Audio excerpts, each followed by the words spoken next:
Hello, I'm Daniel. I want to read to you a passage from the text, The Heart of the Buddha's Teaching by Thich Nhat Hanh. And I'm going to read to you this chapter, and I'll comment on it a little bit. Maybe not much, okay? This chapter is called Realizing Well-Being. Realizing Well-Being. And it's chapter 8. And again, the book is The Heart of the Buddha's Teaching. It's one of my favorite books. Realizing well-being. When we have a toothache, we know that not having a toothache is happiness. But later, when we don't have a toothache, we don't treasure our non-toothache. Practicing mindfulness helps us to learn to appreciate the well-being that is already there. With mindfulness, we treasure our happiness and can make it last longer. I always ask psychotherapists, why do you only talk to your clients about suffering? Why not help them touch the seeds of happiness that are also there? Psychotherapists need to help their patients be in touch with the third noble truth, the cessation of suffering. I encourage them to practice walking meditation and tea meditation with their patients in order to water the seeds of joy in them. So, what he's encouraging us to do is just see the joy that is inherent in our being beneath the suffering we're having. In the same way that we know that there's silence underneath noise. We know there's contentment underneath our suffering. It's a hard thing for us to think about. But that's why the toothache is a very good example, right? We never think about how great it is that I don't have a toothache, right? It's just that if we have a toothache, all our attention's there while that's happening. And really, in the same way, that can be said of really any disaster in our lives. I think we've all had the experience where we don't realize how good something was until it's gone. We don't realize how good something was until it's gone. And that's sort of what this is about too. It's about learning to take joy in what's here instead of being caught up somewhere else. Please ask yourself, what nourishes joy in me? What nourishes joy in others? Do I nourish joy in myself and others enough? These are questions about the third noble truth, the cessation of suffering. Well-being is available if you know how to enjoy the precious jewels you already have. You have eyes that can see, lungs that can breathe, legs that can walk, and lips that can smile. When you are suffering, look deeply at your situation and find the conditions for happiness that are already there, already available. That is tough because we all struggle in our lives. So this can be tough advice for us to take when he says, well, look for the seeds of joy that are present already, right? Especially if you have a lot of hardship in your life. And of course, plenty of us do. But we all have these things we can take joy in. When we begin the first stage of the third noble truth, we already have some happiness. But we are not exactly aware of it. We are free, but we don't know that we are free. When we are young, we are strong and healthy, but we don't appreciate it. Even if someone tries to tell us, we cannot realize what we have. Only when we have difficulty walking do we realize how wonderful it is to have two healthy legs. The first turning of the third noble truth is the recognition of the possibility of the absence of suffering and the presence of peace. If we do not have peace and joy at this moment, we can at least remember some peace and joy we experienced in the past, or observe the peace and joy of others. We see that well-being is possible. I think of whenever I teach people the practice of following the breath or mindfulness of breathing, I always remind them that the breath is a good anchor because we don't think about our breathing unless we're having trouble breathing. Then it takes a lot of our attention, right? But generally it doesn't take our attention. And that is what this makes me think of. It just makes me think of like, we don't reflect on how lucky we are to have working lungs, right? Unless we've got a problem. And that's something we could reflect on. We don't reflect on having two working legs, being able to walk places, right? But most of us have that. The second turning is to encourage ourselves to find peace and joy. If you want to garden, you have to bend down and touch the soil. Gardening is a practice, not an idea. To practice the Four Noble Truths, you yourself have to touch deeply the things that bring you peace and joy. When you do, you realize that walking on the earth is a miracle. Washing the dishes is a miracle. The greatest miracle is to be alive. Practicing with a community of friends is a miracle. We can put an end to our suffering just by realizing that our suffering is not worth suffering for. How many people kill themselves because of rage or despair? In that moment, they do not see the vast happiness that is available. Mindfulness puts an end to such a limited perspective. The Buddha faced his own suffering directly and discovered the path of liberation. Don't run away from things that are unpleasant in order to embrace things that are pleasant. Put your hands in the earth, face the difficulties, and grow new happiness. One student told me, when I go to parties, people seem to be enjoying themselves, but when I look beneath the surface, I see so much anxiety and suffering there. At first, your joy is limited, especially the kind of joy that is just covering up suffering. Embrace your suffering, smile to it, and discover the source of happiness that is right there within it. Buddhas and Bodhisattvas suffer too. The difference between them and us is that they know how to transform their suffering into joy and compassion. Like organic gardeners, they do not discriminate in favor of the flowers or against the garbage. They know how to transform the garbage into flowers. Don't throw away your suffering. Touch your suffering, face it directly, and your joy will become deeper. You know that suffering and joy are both impermanent. Learn the art of cultivating joy. Practice like this and you come to the third turning of the Third Noble Truth, the realization that suffering and happiness are not two. When you reach this stage, your joy is no longer fragile. It is true joy. The fourth noble truth is the way out of suffering. First, the doctor looks deeply into the nature of our suffering. Then she confirms that the removal of our pain is possible, and she prescribes a way out. Practicing the first turning of the wheel of the fourth noble truth, we recognize that the Eightfold Path,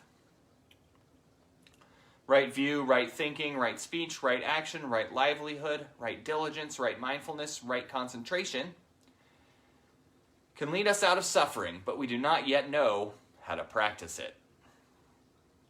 In the second turning, we encourage ourselves to practice this path. This is realized by learning, reflecting, and practicing. As we learn, whether by reading, listening, or discussing, we need to be open so we can see ways to put what we learn into practice. If learning is not followed by reflecting and practicing, it is not true learning. In this stage, we see that the path has everything to do with our real difficulties in life. A practice that does not concern our real suffering is not the path we need. Many people are awakened during a difficult period in their lives, when they see that living irresponsibly has been the cause of their suffering, and that by transforming their lifestyle, they can bring an end to their suffering. Transformation is gradual, but once we clearly see the causes of our suffering, we can make the effort to change our behavior and bring our suffering to an end. If we are aware that our heart is not working well, and that alcohol, cigarettes, and cholesterol are the causes of this, we try to stop ingesting these things. In the second stage of the path, there is an increase in freedom every day. The path becomes real as we put into practice what we have learned.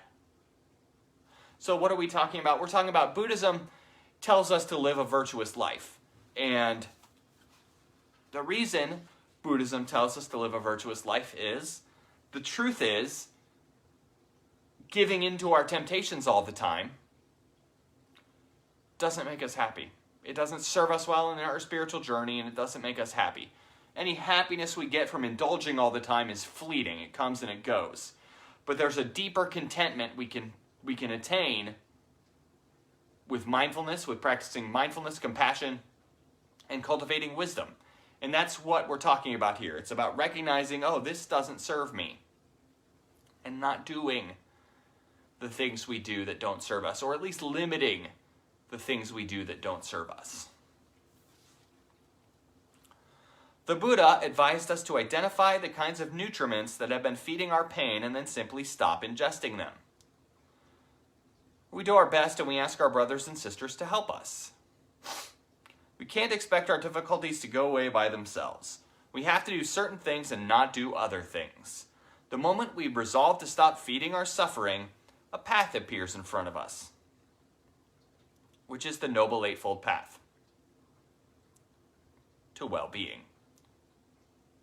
The Buddha is a physician. That is why he invited us to bring our suffering to him. We are also physicians.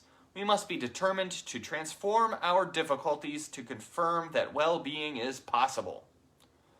The Buddha identified the Noble Eightfold Path to well-being and urged us to follow it. The third turning of the wheel of the fourth noble truth is realization that we are practicing this path. Realization that we're practicing this path.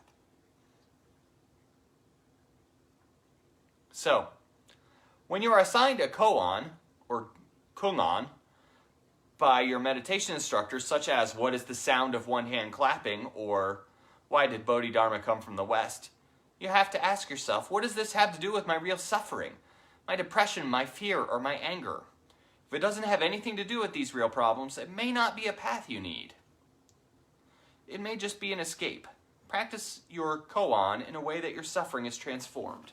People, I think they forget at times, because Thich Nhat Hanh is such a universally beloved Buddhist teacher, that his teaching is from the Tien, or the Vietnamese Zen tradition. And in that line about koans, he's reminding us, he's letting us know that. And I struggled as a Chan practitioner. I struggled with koan practice for a long time. And they are just strange, riddle-sounding things like, what is the sound of one hand clapping? And they're things like that, and they just, at first, they really make no sense, or they seem to not make a lot of sense, and we do tend to think, it can be easy to tend to think, oh, that's not relatable to my life. That's not, what is the sound of one hand clapping doesn't mean anything to me. And it seems like he's essentially saying, like, well, if it doesn't mean anything to you, maybe it's not for you.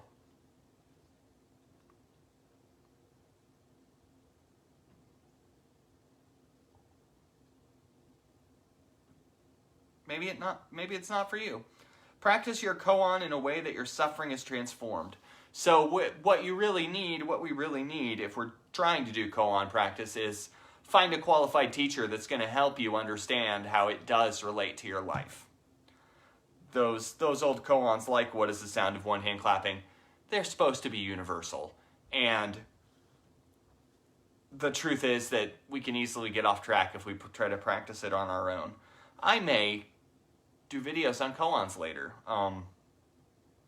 if I can make sure they relate to the teachings of Thich Nhat Hanh. Then I may do some videos on koans later, because I do think those are valuable and maybe not touched on enough here.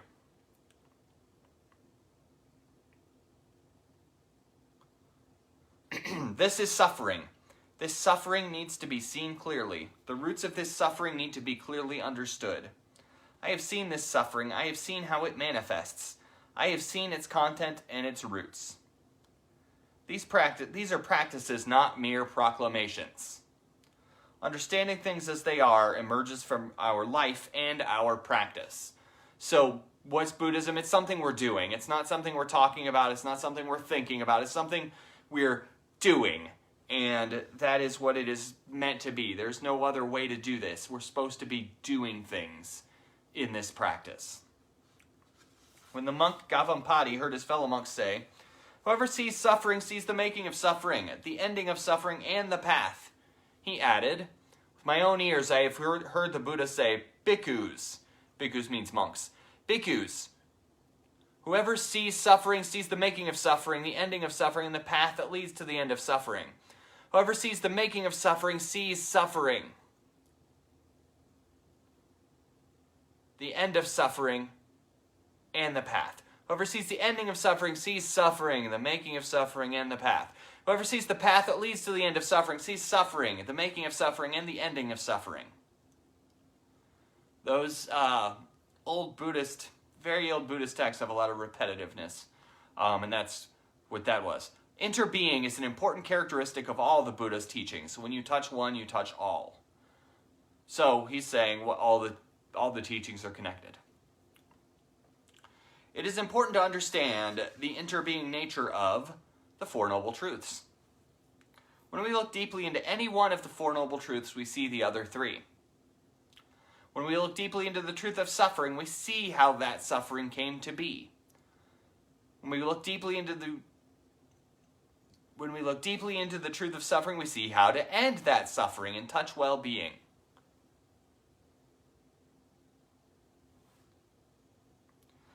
When we look deeply into the truth of suffering, we see the efficacy of the path.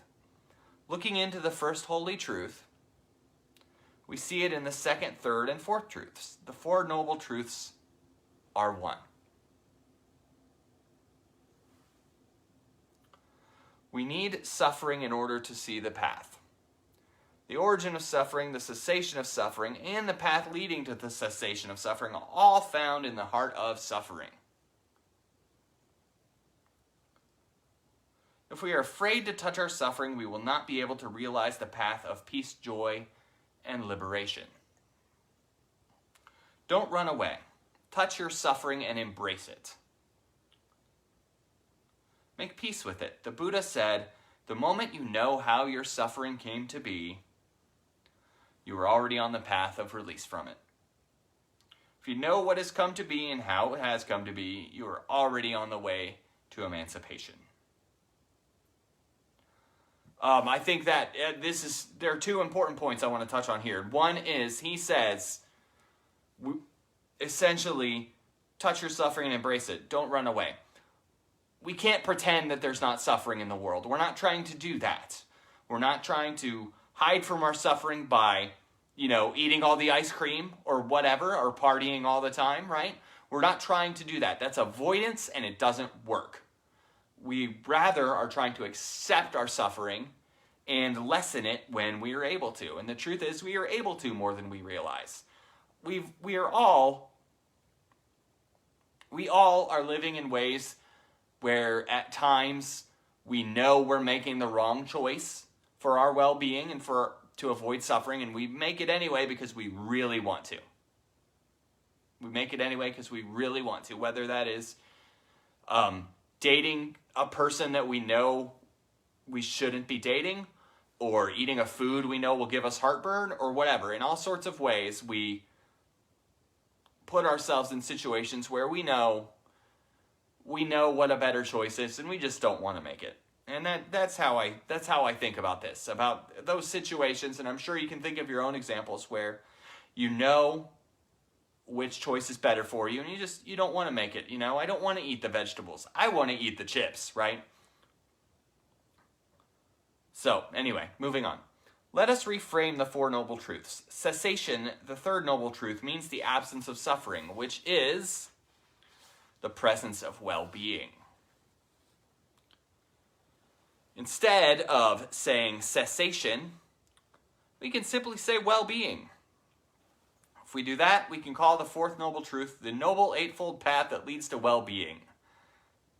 Then, instead of just calling the second noble truth the origin of suffering, we can say there is an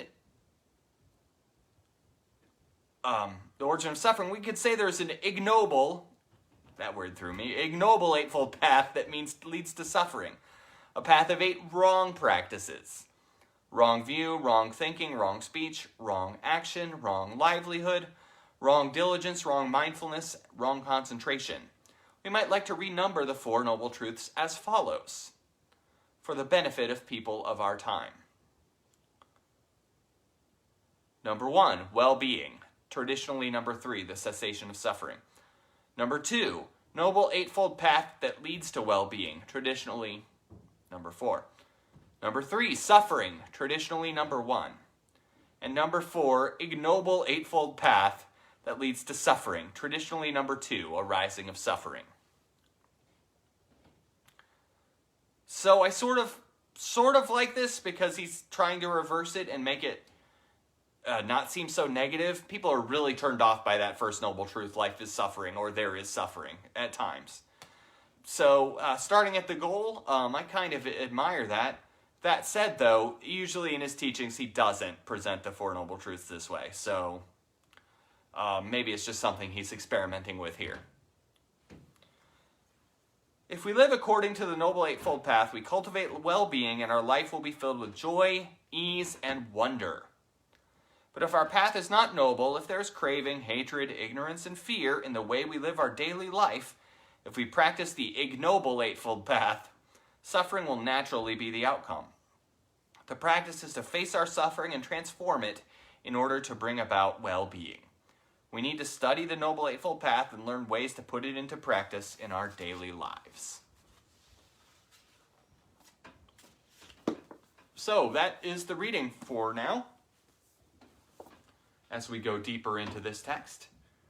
And again, the text I read from is The Heart of the Buddha's Teachings by Thich Nhat Hanh.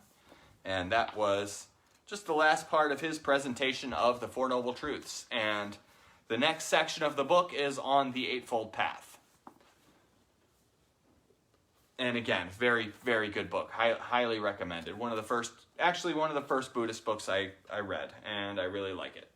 The Heart of the Buddha's Teaching. So, that's it for now. Thank you for taking the time to listen to me, especially those of you that have been with me the whole time. That's great. I'm going to ring my little bell. Have a good day, everybody.